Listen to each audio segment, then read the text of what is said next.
Bien, chers pèlerins, quelques instants avant de mourir, saint Thomas d'Aquin priait de cette façon : « Je vous adore, ô mon Dieu et mon Sauveur, vous pour l'amour duquel j'ai étudié, travaillé, prêché, enseigné. » Après l'avoir confessé pour la dernière fois, son secrétaire, le père Renaud, avait déclaré : « Je l'ai trouvé toujours aussi pur qu'un enfant de 5 ans. Jamais, jamais, il n'a consenti à quelque pensée mauvaise. » Nous avons là, bien chers pèlerins, tout le secret de la vie de saint Thomas d'Aquin. Il s'est livré totalement à Dieu. Il lui a confié la pureté de son âme, la pureté de son corps, sans jamais se reprendre. Et il a ainsi gardé son cœur libre, libre pour aimer Dieu, libre pour n'aimer que Dieu. Le secret de saint Thomas d'Aquin, de la profondeur et de l'exactitude de sa doctrine, c'est sa pureté. Alors ça ne signifie pas que cette vertu fut quelque chose de facile à acquérir. L'acquisition de cette vertu ne fut pas sans combat. En effet, alors qu'il venait de prendre l'habit dominicain, donnant par là à ses camarades de l'université un bel exemple d'un jeune homme destiné à une prestigieuse carrière, mais préférant consacrer sa vie à Dieu, alors qu'il venait de prendre cet habit dominicain, sa mère, réticente à cette entrée dans la vie religieuse, a décidé de le faire enlever par ses frères à l'occasion d'un voyage à Paris. Alors Thomas est fait prisonnier dans la demeure familiale. Il est enfermé dans sa chambre et sa mère tente, par l'intermédiaire de ses 2 filles, de le convaincre de renoncer à la vie religieuse.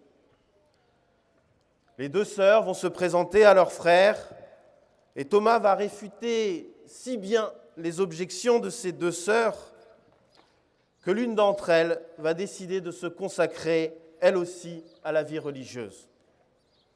Alors, persuadé que le seul moyen de le contraindre, de le faire fléchir dans cette volonté, persuadé que le seul moyen est de le faire succomber, ses 2 frères vont lui envoyer une charmante jeune femme à l'audace criminelle afin de fléchir sa vertu. Mais saint Thomas sait que face à certaines tentations, la seule méthode de discussion, c'est le refus de discussion. C'est l'exclusion sans pitié. C'est l'offensive. Et tant pis pour les lâches qui diront que c'est un manque de charité. Thomas, face à cette attaque, saisit dans la cheminée un tison enflammé, il s'élance et il met en fuite la belle demoiselle. Et en souvenir de cette grande victoire, il va tracer avec l'extrémité de son tison sur la porte qu'il vient de refermer une large croix. Et il va se mettre à prier. Il va demander à Dieu le don d'une virginité perpétuelle, supérieure à toutes les attaques qu'il aura à subir. Il va voir apparaître 2 anges qui vont le ceindre d'un cordon de chasteté. Voilà saint Thomas victorieux, définitivement, du combat de la chasteté. Son âme est prête. Elle est prête pour Dieu, et cela à tout jamais. Et Dieu a voulu ainsi nous montrer en saint Thomas comment la sainteté, la sanctification et la sagesse se complètent. Comment la pratique de la vertu permet de trouver Dieu. Dieu est la vérité et la bonté même. Et donc la recherche de Dieu requiert la vertu, la pratique du bien, et spécialement la pratique de la vertu angélique. Et si saint Thomas excelle dans la doctrine, dans l'enseignement, c'est parce qu'il excelle dans la chasteté. Nous sommes sur terre pour atteindre Dieu, non pas seulement pour le chercher, mais pour l'atteindre. Et cet objectif n'est réalisable que par l'acquisition d'une pleine et entière pureté. La sagesse n'entre pas dans une âme perverse. Et il faut donc que, pendant ce pèlerinage que nous entamons, pour nous rapprocher de Dieu, eh bien nous ne partions pas sans la détermination particulière à acquérir cette vertu que le monde, et il ne faut pas l'oublier, que le monde veut absolument nous ravir. La sensualité a détruit l'amour. L'atteinte à la vie et tous ces succédanés ont remplacé la procréation et l'innocence aujourd'hui est ravie aux plus jeunes enfants. Alors comment réagir? Comment réparer? Dieu attend de notre part notre héroïcité. Dieu attend de notre part cette quête de pureté. Alors il nous faut écouter, rechercher les conseils pour acquérir cette vertu, particulièrement ceux de nos confesseurs au cours de ce pèlerinage. Il nous faut être dociles à leurs instructions, même si c'est au prix de sacrifices importants, difficiles. Nous le savons, le sacrifice est rédempteur. Nous le savons depuis que notre Seigneur Jésus-Christ a triomphé de la mort sur la croix. Alors il nous faut nous détacher de tout ce qui peut ternir cette vertu angélique. Il nous faut prendre la résolution de sacrifier toutes les distractions inutiles qui peuvent nous conduire à perdre ce trésor de notre innocence baptismale, ce trésor d'une âme en état de grâce.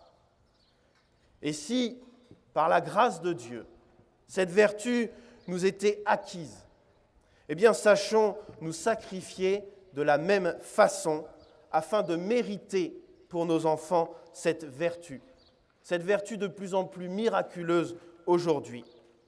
Ce sera sans aucun doute la solution à la pénurie des vocations dont notre pays souffre. Alors nous voilà engagés pour 3 jours.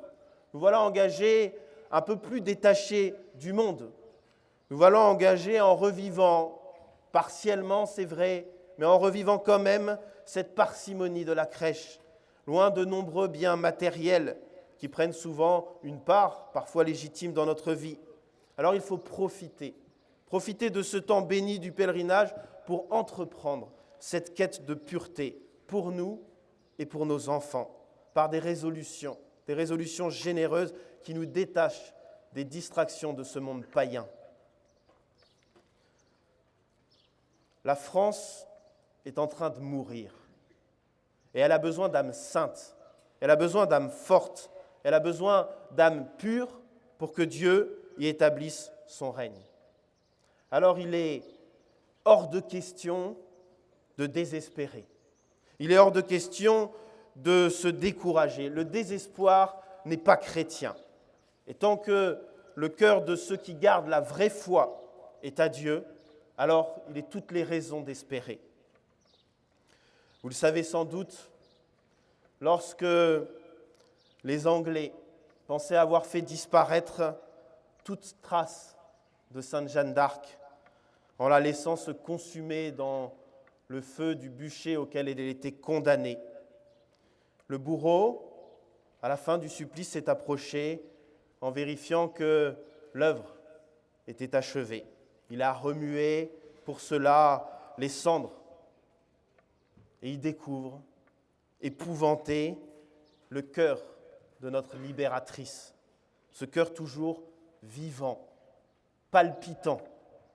Alors il va raviver la flamme, mais ça ne servira à rien. Dans le brasier qui s'est éteint une seconde fois, il retrouve encore le cœur de Sainte Jeanne d'Arc, ce cœur dont les meurtrissures ont sauvé la France. Alors ce cœur qui survit au milieu de ces flammes du bûcher, eh bien c'est le cœur de la France.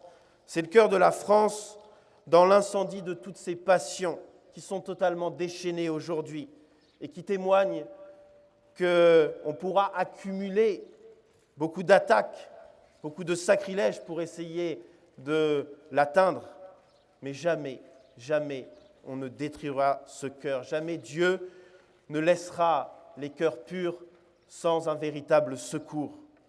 Dieu soutiendra, Dieu accordera la victoire aux cœurs qui sont restés purs. Alors plus que jamais, bien chers pèlerins, il faut nous tourner vers Notre-Dame afin qu'elle nous guide auprès du cœur de son divin Fils. Plus que jamais, il nous faut entreprendre de coopérer à la rédemption que notre Seigneur et sa très sainte Mère nous ont obtenue au Calvaire.